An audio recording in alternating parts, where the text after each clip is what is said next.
मेरी तो कुछ समझ ही नहीं आता। आखिर तू कहना क्या चाहती है? वारी जाऊं मैं देवता जहाँ देश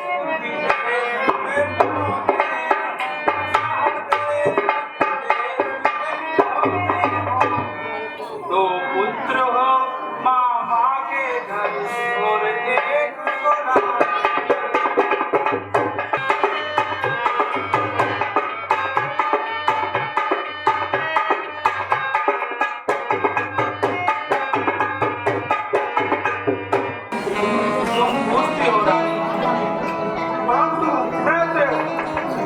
डरती हूँ क्योंकि तुमने तो पहले से मेरा नाम घर कोई रखा हुआ है। फिर भी सुनो रानी, सौत कौशल्या तुम्हारी जड़ काटना चाहती है जड़। अब होटल लगाकर इसे मजबूत कर लो। राम की माँ तो बहुत चतुर है, उसने अपनी बात बना ली है। और जो राजा ने भरत को ननिहाल भेजा है ना, उसमें भी राम की माँ की कोई चाल है। अपने सुहाग के बल पर तुम्हें तो कुछ सुझाता ही नहीं है। राजा को तो अपने वश में जानती हो, परंतु राजा मुंह के मीठे और मन के काले हैं काले। इसलिए रानी मुझसे तुम्हारा पूरा देखा नहीं जाता। ये तो मैंने आपसे कुछ बात सुनो महारानी जी। महाराजा ने धोखा दिया,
अपना बुला तो वसूली चाहते हैं।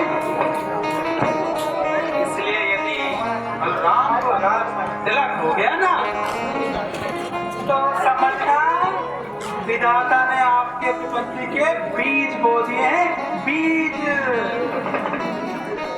मुझे तो विधाता ने दुख दिए हैं, तो मैं सौत कौशल्या दुख देगी, सौत कौशल्या। भरत तो जल्दी बंदी गृह में होंगे और लक्ष्मण तो राम के मंत्री होंगे, मंत्री।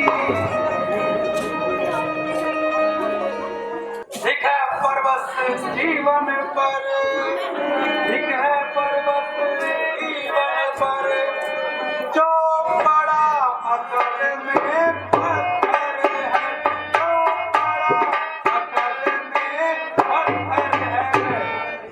अधिकार नहीं, सम्मान नहीं, इससे मरना है।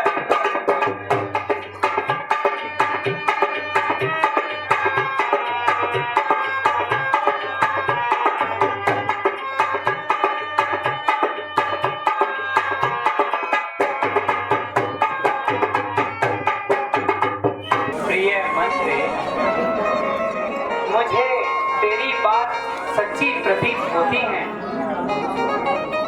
और वैसे भी मेरी दाहिनी आंख तो रोज ही पड़ती है, और रात्रि में बुरे बुरे स्वप्न भी आते हैं। परंतु मैं अपनी नासमझी के कारण किसी से नहीं कहती। मंत्री, मेरा तो सीधा सा स्वभाव है और मैंने आज तक किसी का बुरा नहीं चाहा। ना जाने विधाता आज यह दिन मुझे क्यों दिखा रहा है।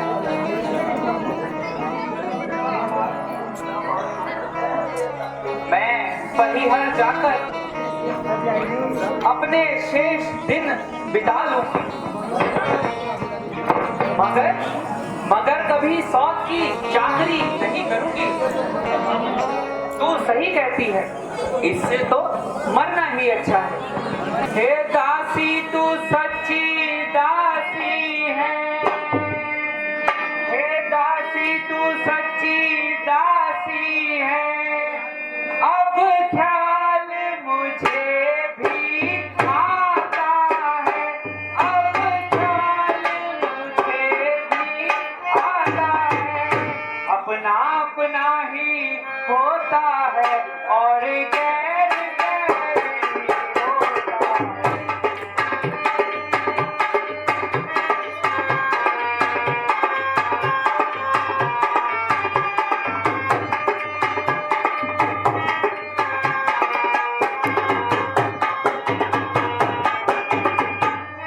और फिर मंत्री, तू मेरी शुभ चिंतिका है, तू ही मेरी शुभ चिंतिका है। तेरा गुण मैंने जान लिया, तेरा गुण मैंने जान लिया। बेशक है राजा दगाबाज, उनको अब मैंने जान लिया।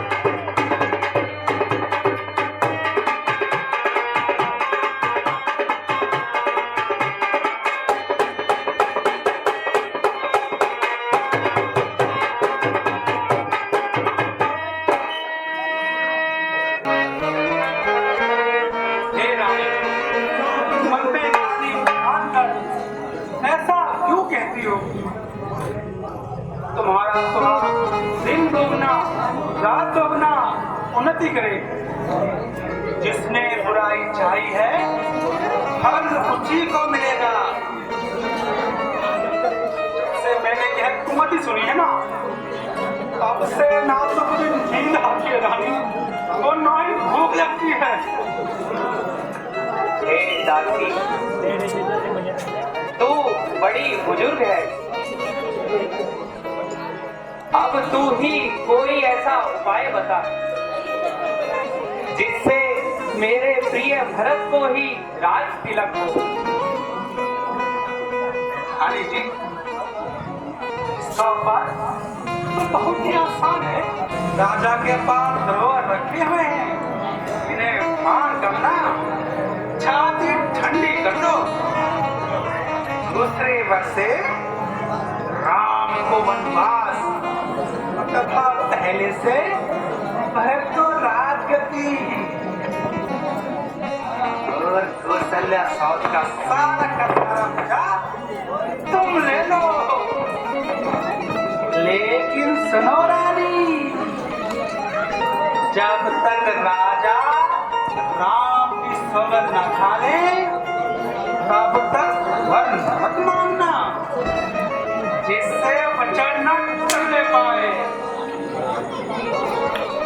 सुनो रानी, आज की रात बीत गई ना तो सारा काम बढ़ जाएगा। मेरी बात तो दिल में रखना रानी। प्रिय मंत्री,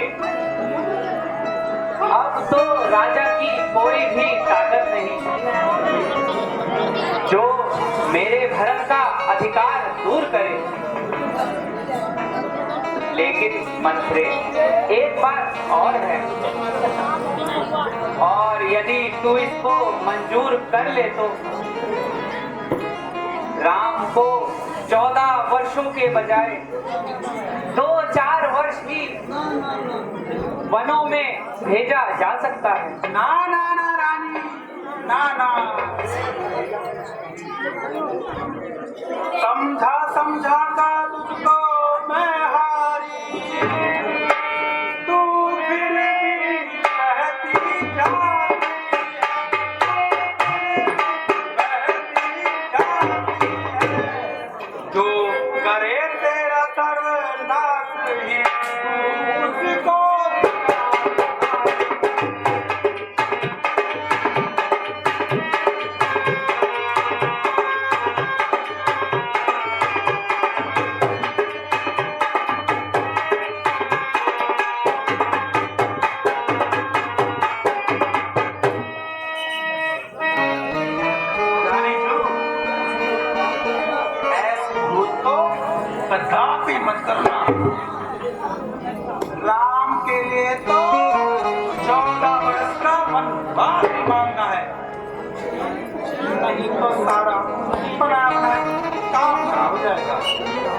जुग जियो दासी मंत्रे, मैं तेरी मति की बलिहारी हूँ। है अब से भरत ऋणी तेरा, और तुम ही उसकी महतारी हो। मुझ सीधी ने तो यह समझा था, भरत राम की जोड़ी है। दासी तुझ पर वारी जाऊं, दीवार कपट की तोड़ी है। रानी जू, आप किसी प्रकार राजा की बातों में ना आना। यदि आप अपने प्रण से विचलित हो गई ना, फिर तो पछताना ही पड़ेगा। सुनो रानी, दीवारों पे भी कान होते हैं, जरा मेरी बात सुनो। सुनो रानी, मेरी बात सुनो। भूल जाना नहीं, डगमगाना नहीं, भूल जाना नहीं, डगमगाना नहीं, अब छोड़ा तुम्हें।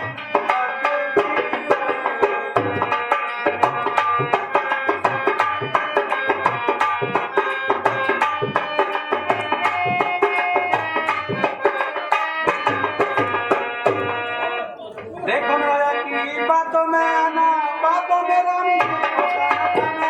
देखो राजा की बातों में आना, बातों में रानी को खाना खाना। देवर बदल मचल मचल, देवर बदल मचल मचल, काम को बनाना भूल जाना नहीं।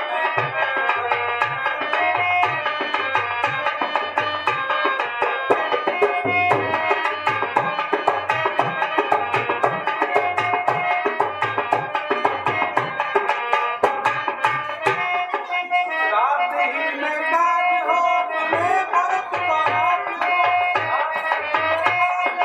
मैं भरत को राज हो। वक्त का मैं काम का, वक्त का मैं काम का। देखो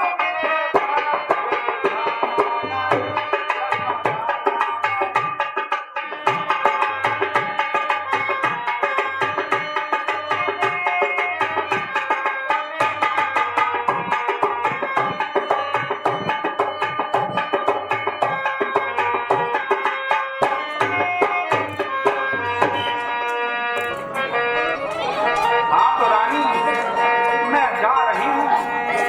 आप तो काम बना ही लेना। अच्छा प्रिय दासी, तू जा, और अब मैं प्रिया चरित्र दिखाऊंगी और हथेली पर सरसों जमाऊंगी। ठीक है रानी जी, तो मैं जाती हूँ ना।